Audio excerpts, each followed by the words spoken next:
Sainte Thérèse de l'Enfant Jésus n'emploie pas beaucoup le mot Eucharistie, comme à son époque. Elle parle de la communion et de la messe. Dans le manuscrit A, récit adressé à sa prieure, qui est sa sœur, Pauline, elle parle de sa première communion. Elle a 11 ans. Elle s'y prépare avec un soin extrême. Depuis 4 ans déjà, à l'occasion de la première communion de sa sœur Céline, elle aspire à cette visite de Jésus dans son âme. Elle écrit « Vous vous souvenez, ma mère, du ravissant petit livre que vous m'aviez fait 3 mois avant ma première communion. Ce fut lui qui m'aida à préparer mon cœur d'une façon suivie et rapide, car si depuis longtemps je le préparais déjà, il fallait bien lui donner un nouvel élan, le remplir de fleurs nouvelles, afin que Jésus puisse s'y reposer avec plaisir. Chaque jour, je faisais un grand nombre de pratiques qui formaient autant de fleurs.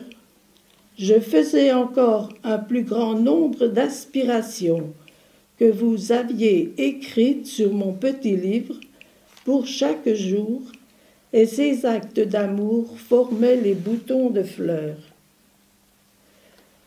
Et le beau jour arrive enfin.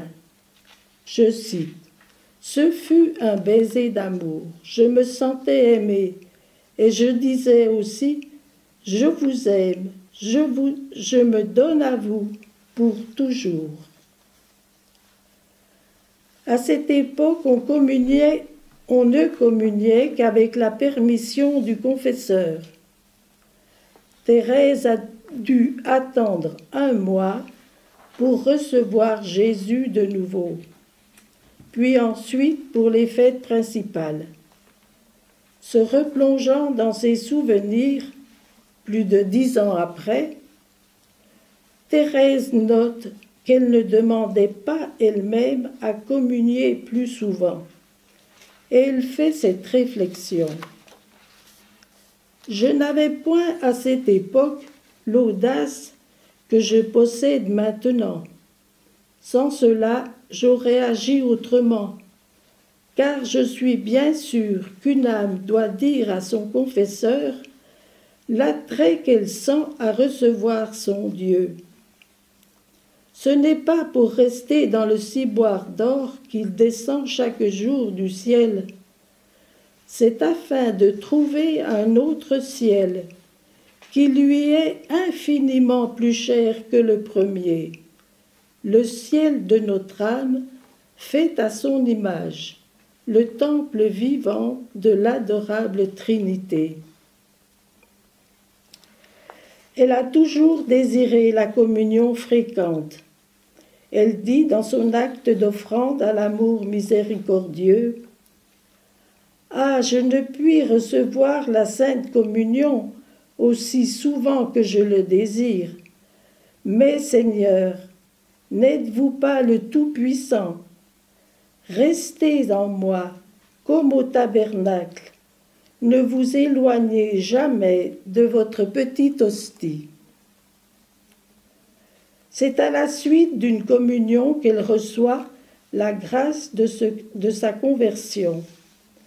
Elle raconte « Je reçus la grâce de sortir de l'enfance, en un mot la grâce de ma complète conversion. Nous revenions de la messe de minuit, et j'avais eu le bonheur de recevoir le Dieu fort et puissant. » Et puis elle raconte l'événement, puis ensuite elle conclut « En un instant, l'ouvrage que je n'avais pu faire en 10 ans, Jésus le fit, se contentant de ma bonne volonté, qui jamais ne me fit défaut. » Le dernier mois de sa vie, au terme de sa maladie, elle ne pourra plus recevoir l'Eucharistie. Quand Thérèse parle de la messe, ce mot est souvent associé à la haute idée qu'elle a du ministère sacerdotal. Elle-même aurait désiré être prêtre. Je cite sa lettre à sa sœur Marie du Sacré-Cœur, manuscrit B. « Je sens en moi la vocation de prêtre. Avec quel amour, ô Jésus, je te porterai dans mes mains, lorsque, à ma voix, tu descendrais du ciel. Avec quel amour je te donnerai aux âmes. » Lorsqu'elle se voit confier par ses prieurs comme sœur spirituelle à un, puis à un deuxième missionnaire qui demande à être soutenu dans leur futur apostolat, sa joie est immense. Elle écrit « Depuis bien longtemps, j'avais un désir qui me paraissait tout à fait irréalisable, celui d'avoir un frère prêtre. Je pensais souvent que si mes petits frères ne s'étaient pas envolés au ciel, j'aurais eu le bonheur de les voir monter à l'autel. Mais puisque le bon Dieu les a choisis pour en faire des petits anges, je ne pouvais plus espérer de voir mon rêve se réaliser. Et voilà que non seulement Jésus m'a fait la grâce que je désirais, mais il m'a uni par les liens de l'âme à 2 de ses apôtres, qui sont devenus mes frères. Jésus combla mon désir et même le dépassa, puisque je ne désirais qu'un frère prêtre qui chaque jour pense à moi à l'autel. Mais aussi, je comprenais les obligations que je m'imposais. Aussi je me mis à l'œuvre en essayant de redoubler de ferveur. Dans sa correspondance avec ses frères missionnaires, si elle leur redit sa prière et son offrande pour eux, pour eux-mêmes, et la fécondité de leur apostolat, elle ne cesse de leur demander de se souvenir d'elle lorsqu'ils célèbrent l'Eucharistie. Ainsi, au Père Roulant,